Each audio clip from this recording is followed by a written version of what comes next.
Fast food, Hebrews biscuits. Hebrews 2, 5, 6 through 10. There's a place somewhere has testified, what is man that you're mindful of him, the Son of Man that you care for him. You made him a little lower than the angels. You crowned him with glory and honor, put everything under his feet, and in putting everything under him, God left nothing that is not subject to him. Yet at present we don't see everything subject to him. But we see Jesus, who was made a little lower than the angels, now crowned with glory and honor because he suffered death, so that by the grace of God he might taste death for everyone. In bringing many sons to glory, it was fitting that God, for whom and through whom everything exists, should make the author of their salvation perfect through suffering. Both the one who makes men holy and those who are made holy are of the same family. A lot of things, completely connecting it back to chapter 1. We see a Christ who's made everything. Everything's existing in his powerful word. We see a Christ who is glorified and ruling. We also, as we talked last session, we see a Christ who became man.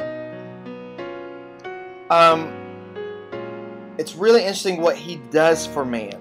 This idea says he brings many sons to glory. What is that glory he's bringing us to?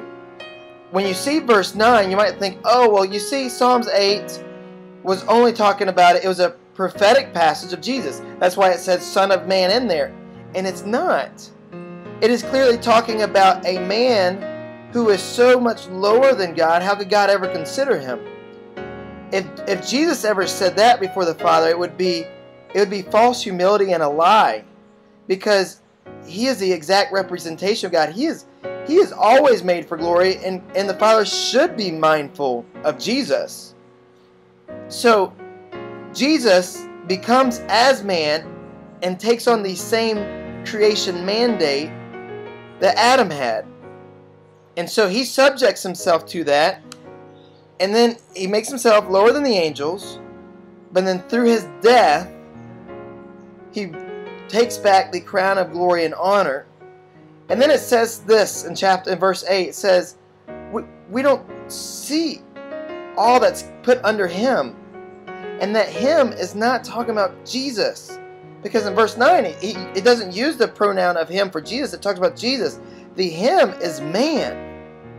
So Jesus came in the form of man to reinstate man to his original calling. Not just say, oh, well, Jesus will do all the hard work for us now. No, Jesus goes, saves us, reinstates us to the original calling, which is a glorious calling, the calling Adam had at the beginning. We are called to fill this earth and subdue this earth with his glory. We might not understand and see everything that's subject to us right now, but we see Jesus. We're filled by Jesus. We exist because of Jesus. We are empowered by Jesus. We live for Jesus, and we see ourselves with great purpose again.